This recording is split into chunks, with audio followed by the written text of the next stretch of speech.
Remember back a couple months ago when that post came out about all those STIs in Houston, and then no one ever talked about anything about STIs or STDs ever again?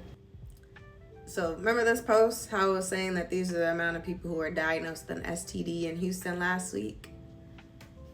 Unfortunately, this was incorrect, and there was a lot of misinformation that was spread, and I'm gonna tell you a little bit more about this. You might be like, okay, that's cool, but how do you know about all this testing information? Hi, I'm Jackiee the Scientist, your friendly neighborhood scientist, and I'm the one running those tests for you. But you would never know that I'm running it and telling you because of HIPAA. Yeah. But I will educate y'all on a couple STIs and STDs and kind of the stigma behind it, because I want us to all be safe. I don't want anybody getting sick, and I feel like it's my duty to help y'all out. Okay, so first things first, that post that was posted was all the testing that had been done in the state of Texas. Whether it was positive or negative, that's how many tests were actually done. Last year, there was about like 1.2 million HIV tests throughout the whole state. You need to constantly test for HIV. A lot of like pregnant moms, when they come into the hospital, they need to be tested for HIV so they don't pass it on to the baby. People who regularly get tested for STIs as well. The number is large, but that doesn't necessarily mean that it's positive. You know what I'm saying? So it's like you could have 100,000 tests, but that doesn't mean that there's 100,000 positive tests. But I will show you how many cases of syphilis, chlamydia, gonorrhea that actually happen in the state of Texas. Okay, I know it's a little small. Just zoom in, get real close with me.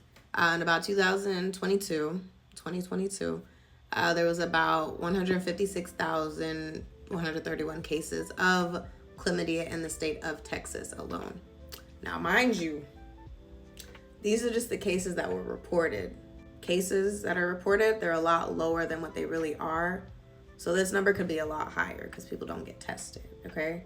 All of this is public knowledge. All of this is available on the Texas Health, Human Health Services website. In Houston or Harris County, per about 100,000 people, about 657 people had chlamydia per that 100,000 people. So about 31,000 had chlamydia in 2022. So even the post that was talking about 40,000 people got diagnosed with chlamydia, that's inaccurate, because in the whole year of 2022, there was about 31,000 cases. So don't let these posts be lying to you and spreading misinformation, because I know y'all are smarter than that.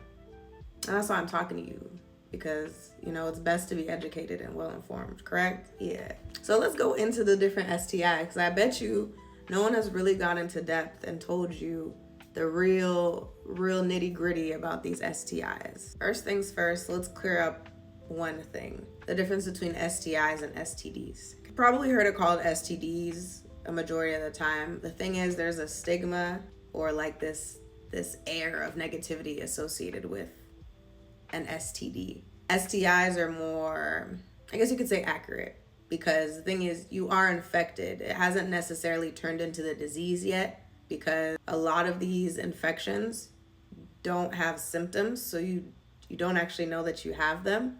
And we'll get into a little bit. STIs can turn into STDs, and you could get the full-blown symptomatic disease. When you are first exposed, you have an infection. That's your STI. Okay, so first STI we're going to talk about is chlamydia. It's caused by the bacteria Chlamydia trachomatis, because it's sexually transmitted. It is either through the vagina, can I even say that on the interwebs? I'm gonna say it, I don't care. Vaginally, orally through the mouth, or anal through the backside. So, and it has to obviously be from someone who has chlamydia. That's how they're transmitting it. Now, like a lot of STIs, chlamydia does not always have symptoms. So when people always say, well, I'm not itching or there's nothing going on with me, you're right. And you could still have chlamydia. But if you do have symptoms, so this is when it's switched over to the full-blown disease, you could have abnormal discharge, burning sensation when you urinate, discharge from your penis, pain and swelling in one or both of your testicles. And also, if it spreads to the rectum, so like the backside, you could get rectal pain, bleeding, and or swelling. If you felt any of these symptoms, I highly suggest that you go and get tested. When it comes to testing, so this is my profession. Most of the time to test for chlamydia, you're either gonna do a urine test or they're gonna do a swab. They do that testing, they use a process called NAAT, or nucleic acid amplification testing. And that is when, once the swab is mixed in the solution, it makes multiple copies of DNA, and it'll make multiple copies in order to actually like find it. And when it detects it, it's like, boom, that's a positive test right there. So that's how the testing is done. I think it's kind of cool. That was the bad stuff. If you leave chlamydia untreated, you could get a thing called pelvic inflammatory disease. That's just a horrible, horrible pain in your pelvic. This could also spread to your fallopian tubes, your uterus for women and people who have uteruses, and it could cause infertility. Really serious STI. Please don't play around with STIs. You want to know how it's treated? A round of antibiotics. That's it. That's all you need. You just need some antibiotics and you're done. And you ain't got chlamydia anymore. The thing is, you can catch chlamydia again if you sleep with somebody else who has chlamydia, but once you treat it, it's good. And prevention-wise, I mean, abstinence is 100%. You won't get an STI, but constantly getting tested once a year. If you don't have sex, you can always do it with your round of lab work, which we'll talk about. Every new sexual partner, you could get tested.